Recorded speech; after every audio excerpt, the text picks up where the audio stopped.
नमस्कार, आयन भारत में आपका बहुत बहुत स्वागत है। आप देखना शुरू कर चुके हैं राष्ट्रपति विद अर्चना सिंह।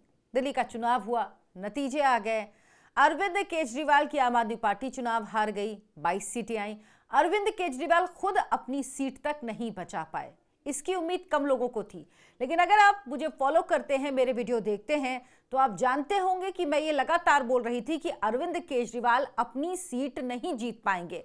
अरविंद केजरीवाल अपनी सीट, नई दिल्ली लोकसभा सीट भी हार जाएंगे। ये इबारत दीवार पे लिखी हुई दिख रही है और अरविंद केजरीवाल को भी ये नजर आ रहा था और वही हुआ। अरविंद केजरीवाल अपनी सीट हार गए। आतिशी 990 वोटों से करीब जीत गई। मनीष सिसोदिया भी हारे, सत्येंद्र जैन हारे। तमाम ये जो सिपह सालार थे अरविंद केजरीवाल के, सब चुनाव हार गए।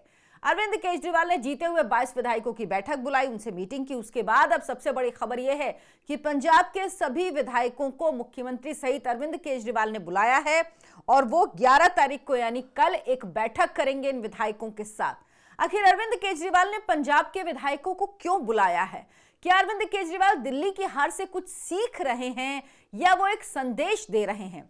अगर कहा जाए सीख रहे हैं तो आपको याद होगा चुनाव के पहले उन्होंने एक इंटरव्यू के दौरान कहा था, जब उनसे सवाल पूछा गया कि 2 साल से ज्यादा का वक्त हो गया है, आपने पंजाब में वादा किया था कि महिलाओं को 1000 रुपए देंगे, लेकिन अभी तक नहीं दिया गया। उन्होंने कहा था तो क्या हुआ, 6 महीने पहले दे देंगे, 2 महीने पहले दे देंगे। अरे दिया नहीं तो कम से कम लिया भी तो नहीं। अरविंद केजरीवाल को अब समझ में आ रहा है कि जब वादे नहीं करते हैं तो उसके बाद क्या होता है। एक कयास और लगाए जा रहे हैं, क्या अरविंद केजरीवाल पंजाब के मुख्यमंत्री बनेंगे? मैं बता रही हूं, अरविंद केजरीवाल कभी भी पंजाब के मुख्यमंत्री नहीं बनेंगे। हालांकि जब 2017 में पंजाब का चुनाव हुआ था, उसके पहले जो अरविंद केजरीवाल थे उनकी महत्वाकांक्षा थी मुख्यमंत्री बनने की, और ये बात खुद कुमार विश्वास जो उस वक्त अरविंद केजरीवाल के साथ थे, उन्होंने बाद में बताया कि अरविंद केजरीवाल किस तरह से पंजाब के मुख्यमंत्री बनने के ख्वाब देख रहे थे। लेकिन अब वो ये ख्वाब नहीं देख सकते। वो जानते हैं कि पंजाब में कोई भी नॉन सिख मुख्यमंत्री कभी भी एक्सेप्ट नहीं किया जाएगा, और अरविंद केजरीवाल ने अगर कोई ऐसी कोशिश गलती से भी कर ली तो ये समझ लीजिएगा पंजाब में भी आम आदमी पार्टी खत्म हो जाएगी। जी हां, आम आदमी पार्टी पंजाब में खत्म हो जाएगी अगर अरविंद केजरीवाल ने यह ख्वाब भी देख लिया कि मैं पंजाब का सीएम बनूंगा। अब लोग कह रहे हैं क्या वो राज्यसभा जा सकते हैं? कुछ हद तक ये हो भी सकता है, लेकिन सवाल यह है कि अरविंद केजरीवाल आखिर राज्यसभा कैसे जाएंगे? क्या उनके लिए कोई एक सीट खाली करेगा? क्या अरविंद केजरीवाल के पास इतनी ताकत बची है? याद होगी आपको स्वाति मालीवाल, जिन्होंने इस पूरे चुनाव में अरविंद केजरीवाल का जीना मुहाल किया हुआ था। विपक्षी नेताओं से ज्यादा अरविंद केजरीवाल को वो घेर रही थी, उनके घर के बाहर कूड़ा डालना हो, गंदा पानी लाके देना हो कि ये पी के दिखाइए, सब कुछ स्वाति मालीवाल कर रही थी। वो स्वाति मालीवाल जिनको अरविंद केजरीवाल ने अपने सीएम आवास में, उस वक्त वो सीएम थे, उस आवास में मौजूद थे, पिटवाया था। उसके बाद स्वाति मालीवाल ने भी कभी राज्यसभा से इस्तीफा नहीं दिया, उनके ऊपर चारों तरफ से दबाव बनाया गया। तो ऐसा क्यों लगता है लोगों को कि बाकी लोग जो हैं वो इस्तीफा दे देंगे? खासतौर पे अब जब अरविंद केजरीवाल सबसे कमजोर हैं। उस वक्त तो अरविंद केजरीवाल ताकतवर थे, उस वक्त तो अरविंद केजरीवाल दिल्ली के मुख्यमंत्री थे, उस वक्त तो अरविंद केजरीवाल और आम आदमी पार्टी एक दूसरे का पर्यायवाची थे, एक दूसरे के पूरक थे। लेकिन अब अरविंद केजरीवाल सबसे कमजोर स्थिति में है जब से उन्होंने अपनी पार्टी बनाई है। तब क्या कोई उनके लिए राज्यसभा की सीट छोड़ेगा? और उनके सबसे बड़े चहेते हैं कौन? एक समय पे थे राघव चड्ढा। क्या राघव चड्ढा राज्यसभा की सीट छोड़ेंगे या कोई भी और? कुछ लोग कह रहे हैं कि और भी लोग हैं वो छोड़ सकते हैं, लेकिन क्या ऐसा होगा? ऐसा होता हुआ मुझे कम से कम नहीं दिख रहा कि राज्यसभा की सीट अरविंद केजरीवाल के लिए कोई छोड़ देगा। लेकिन अरविंद केजरीवाल के लिए अब अगर सत्ता के गलियारों में बने रहना है तो उसका रास्ता सिर्फ और सिर्फ फिलहाल यही बचा है। वो पंजाब के विधायकों से जरूर बैठक करें, एक संदेश दे रहे हैं कि भाई सर्वे सर्वा अभी भी मैं ही हूं। जाहिर सी बात है, संगठन में सबसे बड़ा पद उनके पास है, तो उनके पास ये अधिकार है ही कि वो बुला के बैठक कर सकते हैं। लेकिन एक खबर जो आई थी जब चुनाव के नतीजे आए, उस रात आतिशी डांस कर रही थी, आतिशी सेलिब्रेट कर रही थी। आतिशी वो जो उस वक्त जब चुनाव हुए मुख्यमंत्री थी, जिन्हें अरविंद केजरीवाल ने कहा था टेम्परेरी मुख्यमंत्री। ऐसा लग रहा था आतिशी कह रही मुझे आप टेम्परेरी कह रहे थे, अब देखिए आप तो विधायक भी नहीं रहे, मैं तो कम से कम अपनी सीट जीत गई। अरविंद केजरीवाल ने बड़ी बेशर्माई से कहा था कि आतिशी टेम्परेरी मुख्यमंत्री हैं। 2025 में दिल्ली विधानसभा चुनाव के नतीजे आने के बाद मुख्यमंत्री तो मैं ही बनूंगा।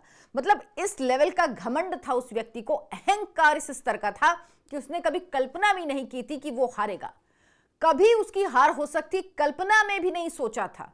इसीलिए कह रहे थे कि आतिशी टेम्परेरी मुख्यमंत्री हैं। आतिशी सोचिए, अरविंद केजरीवाल हार गए, मनीष सिसोदिया हार गए, कैलाश गहलोत हार गए, राखी बिरलान हार गई, बड़े बड़े नेता इनके हार गए और आतिशी सेलिब्रेट कर रही थी, अपना विजय जुलूस निकाल रही थी। ये सब कुछ हुआ है। आतिशी ने कहा कि मुझे हरा रहे थे, आप मुझे कह रहे थे कि टेम्परेरी मुख्यमंत्री, आप तो विधायक तक नहीं बचे। अरविंद केजरीवाल जी, आप ये बताइए कि आप अब क्या करेंगे। हालांकि उसके बाद आतिशी मिलने गई। आतिशी ने कहा 22 विधायकों की बैठक बुलाई अरविंद केजरीवाल ने। उन्होंने कहा कि हमें लोगों के लिए काम करना, ब्ला ब्ला ब्ला ब्ला ब्ला। लेकिन अरविंद केजरीवाल के लिए मुश्किलें बहुत बड़ी हैं। अरविंद केजरीवाल का बयान भी आया था हारने के बाद, लगा वाह कितने अच्छे आदमी हैं, किस तरह से एक्सेप्ट कर रहे हैं अपनी हार को, बीजेपी को कह रहे हैं कि वो जीती है, हम हारे हैं। दरअसल अरविंद केजरीवाल जैसे जो लोग होते हैं उनकी फितरत कभी नहीं बदलती। वो कहते हैं ना कि सांप भी जब डसता है तो झुकता है, फिर डसता है। अरविंद केजरीवाल उसी प्रवृत्ति के व्यक्ति हैं। वो ना कभी सुधरे थे ना कभी सुधरेंगे।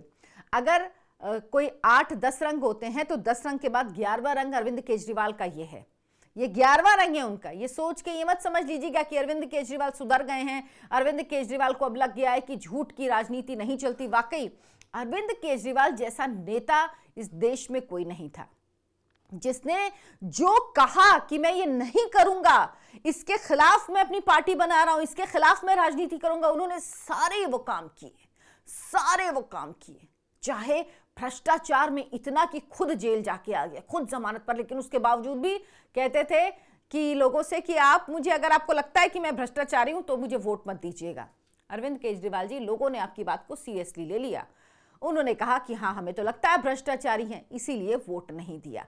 अरविंद केजरीवाल जी कहते थे, मोदी जी आप हमें नहीं हटा पाएंगे, आपको दूसरा जन्म लेना पड़ेगा।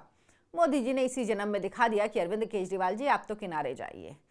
ऐसा अहंकार, अरविंद केजरीवाल क्या क्या नहीं करते थे, लोगों से तमाम झूठे वादे, एक भी वादा पूरा नहीं किया अरविंद केजरीवाल ने।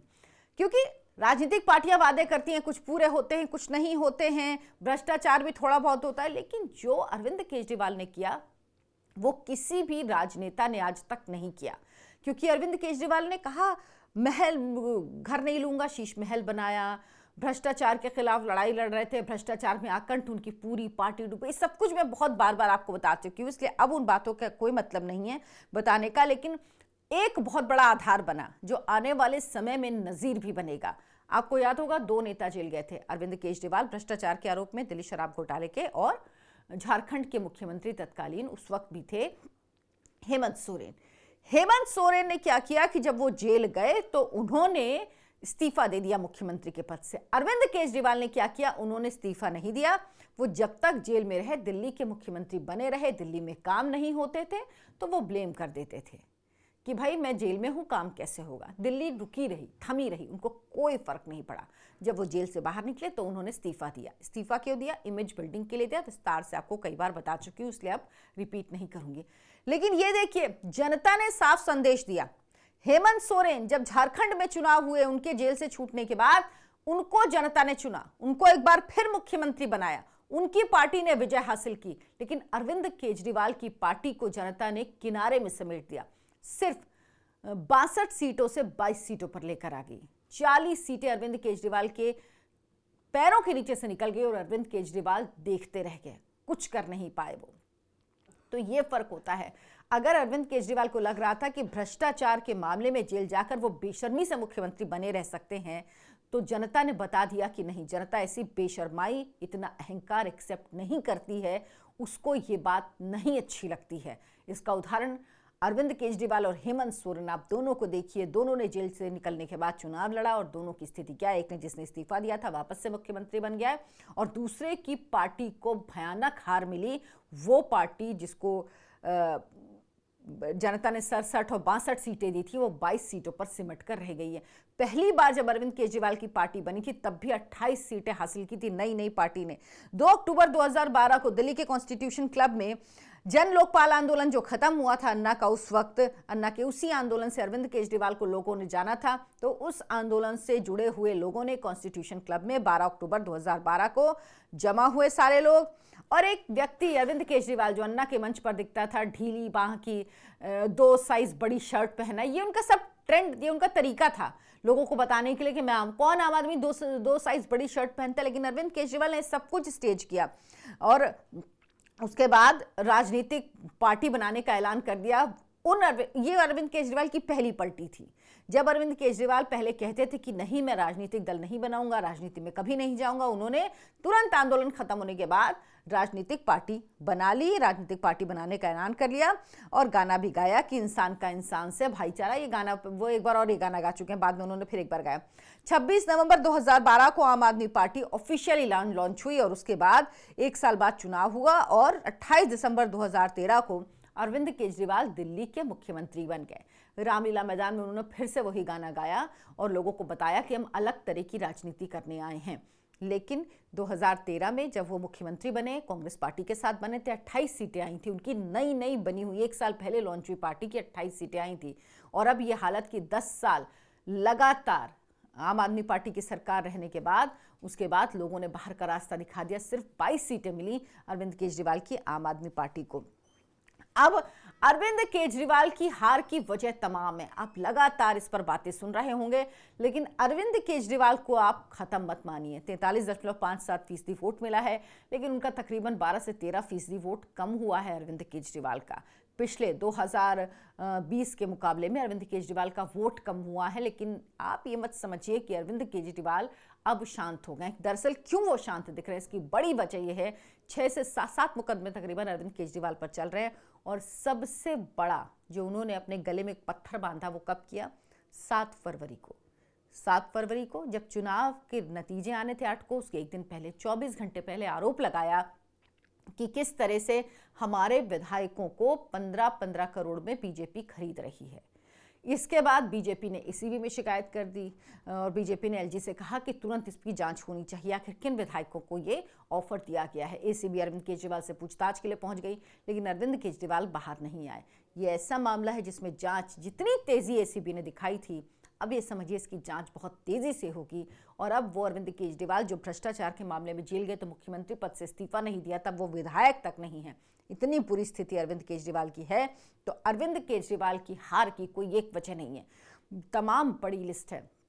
जनता किसी को भी लंबा मौका देती है, अरविंद केजरीवाल को 10 साल का मौका दिया, लेकिन अरविंद केजरीवाल ने सिर्फ झूठ बोला, जनता को बरगलाया, जो बातें कही वो कोई काम नहीं किया। जनता को दिखने लगा था। और जिस दिन अरविंद केजरीवाल एमसीडी का चुनाव जीते थे, उसी दिन अरविंद केजरीवाल की हार तय हो गई थी। उसी दिन ये तय हो गया था कि अरविंद केजरीवाल चुनाव हारेंगे, अरविंद केजरीवाल नहीं जीतेंगे। अरविंद केजरीवाल की राजनीतिक बुरे दिन उसी तभी से शुरू हो गए थे।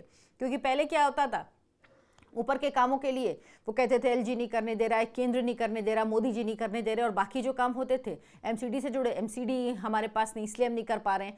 अब क्या हुआ, एमसीडी उनके पास आ गई, तो अब उनके लिए जवाब देना मुश्किल हो गया। जनता कह रही भाई जब आपको कोई काम ही नहीं करने देता है तो आप क्यों बैठे हैं, आप जाइए। अरविंद केजरीवाल ने क्या कहा, यमुना में जहर मिला हुआ है, एक के बाद एक झूठ। जनता अरविंद केजरीवाल जी समझ रही है, वो जानती है कि आप कितना झूठ बोलते हैं। और तभी अरविंद केजरीवाल जब रोज प्रेस कॉन्फ्रेंस करने आते थे चुनाव के पहले, वोटिंग के पहले, मैं यही कह रही थी कि अरविंद केजरीवाल को पता है कि वो हार रहे हैं, उनकी पार्टी सरकार में नहीं आ रही है, और इसी वजह से अरविंद केजरीवाल जी रोज कभी ग्रंथियों के लिए और पुजारियों के लिए, कभी महिलाओं के लिए, कभी बुजुर्गों के लिए, कभी आरडब्ल्यूए से जुड़े लोगों के लिए, कभी जो विधायकों और सांसदों के घर में लोग काम करते हैं उनके लिए, मतलब रोज कोई ना कोई नया नौटंकी लेके आ जा रहे थे। लेकिन कोई भी नौटंकी उनकी सफल नहीं हुई है। लेकिन अब देखना होगा क्या पंजाब में असर पड़ेगा दिल्ली में आम आदमी पार्टी के चुनाव हारने का। आप क्या सोचते हैं इस पर कमेंट करके जरूर बताएं। वीडियो को लाइक करें, शेयर करें, हमारे चैनल आयन भारत को सब्सक्राइब कर लें। धन्यवाद, नमस्कार।